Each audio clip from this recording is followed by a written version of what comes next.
Bonjour à tous. À l'occasion de la Iloula de Rachel Imenu, on va essayer d'aborder quelques aspects de la personnalité de Rachel. On voit quelque chose d'intéressant. Rachel a été enterrée non pas au caveau des patriarches, à Hebron, comme l'ont été par exemple Abraham et Sarah, ou Rivka et Yitzhak, ou Yaakov et Léa, mais on sait que Rachel va être enterrée à part sur le chemin à Bethléem. En fait, à l'endroit où elle va mourir au moment de la naissance de Binyamin, c'est directement là-bas que va l'enterrer Yaakov. Et d'ailleurs, c'est rapporté dans le Midrash Rabbah sur la paracha de Vaishlach, dans ce qu'on appelle donc le chapitre numéro 82, au Siman numéro 10, où il est dit que la raison pour laquelle Yaakov a décidé d'enterrer Rachel justement là-bas et pas à un autre endroit, c'est parce que en fait Yaakov savait déjà que plus tard il y allait avoir l'exil et qu'au cours de cet exil, les béné Israël allaient passer devant le tombeau de Rachel. C'est ce que nous dit ici donc le Midrash, je vais vous lire et traduire. Mara'a avinu Yaakov ligbor et Rachel b'derech Ephrat. Qu'est-ce qu'il a pris à Yaakov de vouloir enterrer Rachel sur le chemin de Ephrat, c'est-à-dire à Bethléem? Et là, la raison c'est que quoi? Tsafa Yaakov avinu. Yaakov a déjà vu en prophétie Sha'galuyot atidot la avor sham, qu'en fait les différents exils allaient passer par cet endroit-là. Les fichar kevara sham, c'est la raison pour laquelle il a enterré là-bas. Kede sheteim vakeshet aleem rachamim, pour qu'elle aille demander donc de la miséricorde à Hachem lorsqu'il serait en exil. Ada Odirtiv, comme il est écrit dans le livre de Yermia du prophète Jérémie, à la page 31 au verset numéro 14, Kol berama nishma, donc voilà qu'on entend la voix de Rachel, ne bechit amrorim, Rachel mevaka albanea, donc on entend la voix de Rachel qui pleure sur ses enfants. Et d'ailleurs, au début du Midrash, sur le livre de Echa, sur le livre des lamentations du prophète Jérémie, on nous rapporte justement que les patriarches sont venus se présenter devant Hachem au moment de la destruction du premier Beth Amikdash pour qu'Hachem ait pitié de son peuple. Et finalement, on va voir que aucun d'entre eux ne va être entendu. On va voir Abraham, Yitzhak, Yaakov, Moshe. Et finalement, nous dit le Midrash, je vais vous lire dans le Midrash de Echa au tout début, Be'ota Sha'a, à ce moment-là, Kaftsa Rachel Imenu, Rachel, elle a sauté, c'est-à-dire c'est vraiment la mère pour ses enfants qui est prête à tout. Elle intervient tout de suite, elle va pas demander comme ce que font les autres lorsqu'il faut rentrer par exemple devant un roi, alors on demande à se faire annoncer. Rachel, elle va bafouer tous les protocoles, elle rentre directement devant Hachem et elle lui demande d'avoir pitié de son peuple.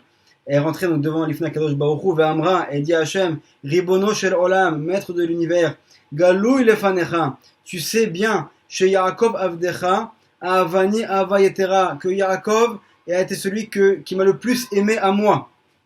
Ve'avad bishvili le'aba sheva shanim, il a travaillé pour mon père Lavan pendant 7 ans. Urshishlimu otan sheva shanim, et lorsque ces 7 ans se sont terminés, ve'giazman nisuai le ba'ali, au moment où donc est arrivé enfin après 7 ans d'attente, le moment de mon mariage, Ya'at avi la khalifeni le ba'ali bishvil achoti, mon père Lavan, qui était quelqu'un de rusé, a décidé de me faire remplacer par ma sœur Léa. Ve'uksha alay adavar admeod, et c'était quelque chose de très difficile pour moi. Ki no de'ali aetza, parce que j'étais au courant de cela. Ve'odati le ba'ali, ou ma sartilo siman, sheyakir veni ou ben achoti, kede shelo yuchal avi la khalifeni. J'ai prévenu Yaakov que mon père voulait lui faire un coup de triche avec moi, il voulait me changer avec ma sœur, et donc on a convenu d'un échange entre nous de codes secrets pour qu'il puisse me reconnaître. Et ces codes secrets-là, je les ai transmis à ma sœur. Ulacharken nichamti be'atzmi, vesavalti et ta'avati ve'ichamti alachoti, shelo tetse lechirpa. J'ai pas voulu que ma sœur Léa elle ait honte. Et donc j'ai été remplacé par ma sœur ce soir-là, le soir de mon mariage. Et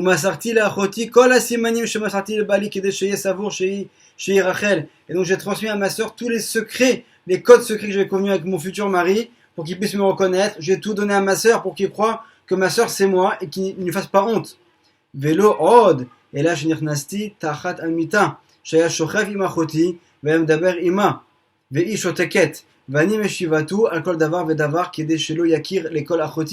également pour ne pas que ma soeur puisse être découverte par le son de sa voix, Alors je me suis caché en dessous du lit et lorsque Yaakov posait une question à Léa, au lieu que ce soit Léa qui réponde pour ne pas qu'on puisse trahir sa voix, c'est Rachel qui était cachée dans la pièce qui répondait à sa place. Vegamalti chesed ima, velo kenetiba. Et donc j'ai eu du chesed avec elle et je ne l'ai pas jalousée. C'est-à-dire que tout ce qu'a fait Rachel ici, il ne faut pas du tout calquer ou copier ce qu'a fait Rachel avec ce que nous, on pourrait ressentir à notre époque dans une situation qui pourrait y ressembler. Rachel, elle a agi avec un cœur qui était bon totalement. Velo osetia lecherpa. Et donc j'ai tout fait pour ne pas qu'elle ait honte. Uma she'ani basar vadam afar va efer. Et moi qui suis un être de chair et de sang, qui suis de la cendre et de la poussière, je suis rien. Lo kineti letzara sheli. J'ai pas voulu avoir la moindre jalousie, la moindre rancœur pour un mal qui m'a été fait à moi. Velo osetia levusha ou lecherpa. Et donc j'ai pas conduit ma sœur à la honte. Ve'ata melech chai ve'kayam rachamad. Et toi qui es le maître de l'univers, qui est éternel, qui est appelé Rahman, celui qui a de la pitié. Mipenema kineta l'avodat kochavim. Tu as donc eu une volonté de détruire, si on pouvait s'exprimer ainsi, les Avdil, de jalousie vis-à-vis de ton peuple qui, eux, ont eu de l'idolâtrie, donc tu as voulu détruire le Beth Amikdash. Shenba mamash, et c'est pas quelque chose de concret, ça ne vaut rien cette idolâtrie, on sait très bien que c'est quelque chose de vide. Veigleta banai, et donc tu as envoyé mes enfants en galoute, veneirgu bacherev, vasu oivim bam kirtsonam, et donc mes enfants ont été tués au fil de l'épée, et les ennemis ont pu faire d'eux ce qu'ils voulaient. Et à ce moment-là, au moment où Rachel va avoir ces paroles, nous dit le Midrash, miyad, immédiatement, nidgalgelu rachamav shel HaKadosh Baruch Hu, il y a eu donc un moment de miséricorde au ciel de la part d'Hachem, ve'amar, et Hachem a dit, bishvilech Rachel, pour toi Rachel, ani machazir et Israël imkoman, je vais ramener le peuple sur cette terre.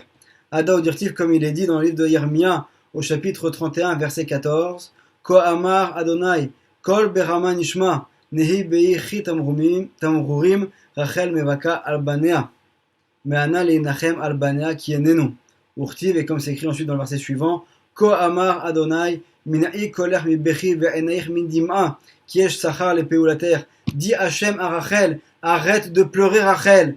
Je veux plus entendre ta voix de pleurs. Ne t'inquiète pas, tu auras une récompense pour les actions que tu as accomplies. Donc c'est par le mérite de Rachel que nous avons pu de nouveau avoir le mérite d'arriver en Eretz Israël et que cet exil n'a pas été un exil indéfini dans le temps, mais qu'on a pu revenir également pour la construction du deuxième Beth Amikdash ensuite en Eretz Israël. Le Maharal de Prague, dans son livre Gur Aryeh, va poser la question et nous dire, mais je comprends pas. Quel est cet argument qu'a eu Rachel? Rachel parle de sa propre souffrance, mais on pourrait poser la question, est-ce qu'il n'y a pas eu dans l'histoire d'autres personnes qui ont plus souffert que Rachel? Peut-être qu'il aurait pu déjà intervenir à ce moment-là pour faire sauver le peuple d'Israël. En quoi est-ce que le fait que Rachel a accepté de prendre sur elle, c'est vrai que c'était très difficile, c'était une épreuve que qui sait, est-ce que quelqu'un aurait pu la surmonter? Mais il y a eu des gens qui ont vécu malheureusement des choses encore plus difficiles, Dieu nous en préserve. Alors en quoi est-ce que cet argument de Rachel a été un argument qui a été un argument fort et qui a pu provoquer ce retournement de situation? Nous répond le Maharal de Prague et nous dit, en fait, Rachel vient rappeler un principe de ce monde. Rachel vient dire en fait à Hachem, regarde, ce monde-là n'est pas un monde d'union, n'est pas un monde dans lequel l'unité d'Hachem est reconnue. C'est la raison pour laquelle également, il y a aussi malheureusement dans ce monde des choses qui sont mauvaises, voire même très souvent le mal qui va dominer. Mais pourtant, c'est un monde donc, dans lequel il y a tout cela, il y a tout ce mal qui va être dominant. Et voilà que moi, Rachel, normalement, s'il n'y avait pas eu tout ce mal, et si ce monde n'avait pas été appelé le Olam al-Piroud, c'est-à-dire le monde de la séparation, le monde où chacun vit dans son coin, où chacun est dispersé, où il y a donc toute cette séparation entre les êtres, alors s'il y avait eu plutôt plus d'union, alors également au niveau de Yaakov, au lieu que Yaakov ait besoin d'avoir 4 femmes différentes pour donner naissance aux 12 tribus, une seule femme aurait pu suffire. Et donc, de la même manière que moi, j'ai accepté sur moi cette réalité du monde, de voir que c'est un monde dans lequel il y a une séparation, et donc tout n'est pas uni. C'est pas comme dans les mondes spirituels supérieurs, où on sait que même le masculin et le féminin sont unis ensemble. Dans ce monde-là, on est tous désunis totalement. L'homme et femme sont désunis. Et là, dans le cas de Yaakov, qui avait en lui un tellement grand potentiel d'âme, il a fallu qu'il y ait plusieurs femmes par l'intermédiaire desquels les 4 matriarches, Léa et Rachel et Bilha et Zilpa, leurs servantes, qui par l'intermédiaire desquels vont avoir les 12 tribus.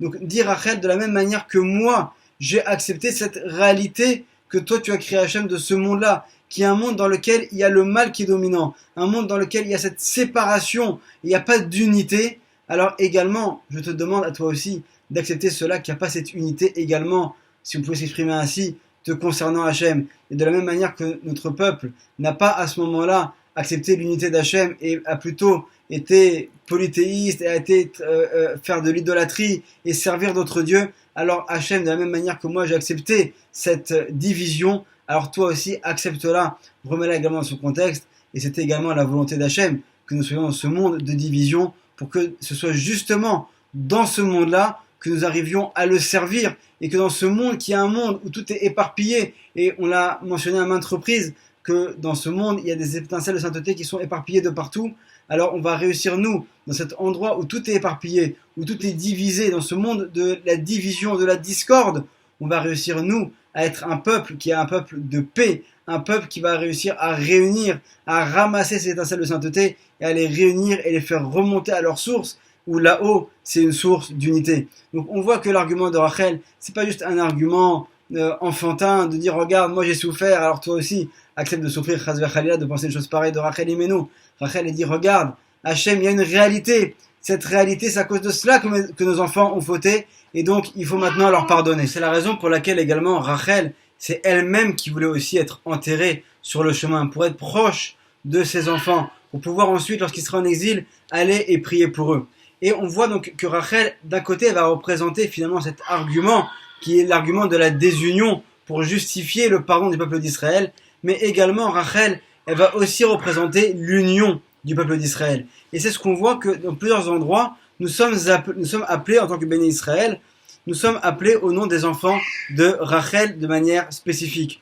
On voit que par exemple dans le livre de Amos, au chapitre 5, au verset 15, il est dit « Ulai Yechanen Hashem Tsevakot She'erit Yosef ». Le peuple d'Israël est appelé She'erit Yosef, c'est-à-dire les descendants de Yosef. Et on voit également dans un autre endroit, dans le livre de Yermia, du prophète Jérémie, au chapitre 31, verset 20, où il est dit « Aben Yakirli Ephraim », mon fils chéri Ephraim. Et là, Ephraim, qui est le fils de Yosef, fait allusion à tout le peuple d'Israël. Donc, d'une certaine manière, nous sommes appelés tous les enfants de Yosef, les enfants en fait de Rachel. Et d'ailleurs, ce que je vous dis là est écrit de manière explicite, de nouveau dans le Midrash, au même endroit que j'avais cité tout à l'heure, où il est dit la Madno, nous avons donc enseigné, appris, chez Nikreu Israël, que le peuple d'Israël a été appelé Al-Shem Rachel, au nom de Rachel. Chez Nehemar, comme il est dit, ce que je viens de vous citer à l'instant, Aben Yakirli Ephraim, mon fils chéri Ephraim. Donc on voit que de la même manière que nous sommes appelés les béné Israël, les enfants d'Israël, en faisant allusion à Yaakov qui est appelé également Israël, nous sommes aussi appelés au nom des enfants de Rachel. C'est-à-dire que peu importe de quelle tribu nous sommes issus, nous sommes tous considérés comme les enfants de Rachel. Parce que Rachel ne faisait aucune différence entre ses enfants. Tous les différents pères des tribus, tous les différents enfants des tribus étaient aux yeux de Rachel considérés comme ses propres enfants. C'est la raison pour laquelle également Rachel a demandé à être toujours près de son peuple. Et de la même manière que son peuple est en exil, alors Rachel non plus, elle n'est pas intéressée à être enterrée avec les patriarches, avec dans l'endroit qui est le plus important, dans Hebron qui est l'un des endroits les plus saints du monde. Rachel, elle préfère être enterrée à part, en chemin. Elle est un peu à l'image de son peuple, ce peuple qui va errer pendant 2000 ans en exil. Alors Rachel, elle veut également être avec lui. Elle aussi, même sa tombe à elle, elle va être dans un endroit d'exil, elle va pas être avec les autres. Elle va pas être dans l'endroit principal, elle va être à part en exil, et elle va pouvoir prier dans toutes les générations pour ses enfants. D'ailleurs, le premier pour lequel Rachel a prié, il faut le savoir, c'est Yosef lui-même, puisque son propre fils Yosef, lorsqu'il est ensuite vendu par ses frères, et lorsqu'il est en route pour descendre avec les marchands pour aller jusqu'en Égypte, nous raconte le Midrash, et là malheureusement, je n'ai pas la source, mais je l'ai entendu dans un cours du Rav Benaïou Shmueli, le Rosh Yeshiva de la Yeshiva des Mekoubalim de Nahar Shalom, qui dit que Yosef à ce moment-là a couru sur la tombe de sa mère Rachel, il s'est mis sur sa tombe, il s'est allongé sur sa tombe, il a commencé à pleurer, maman, aide-moi, on me vend en Égypte, il n'y a que toi qui peux me sauver.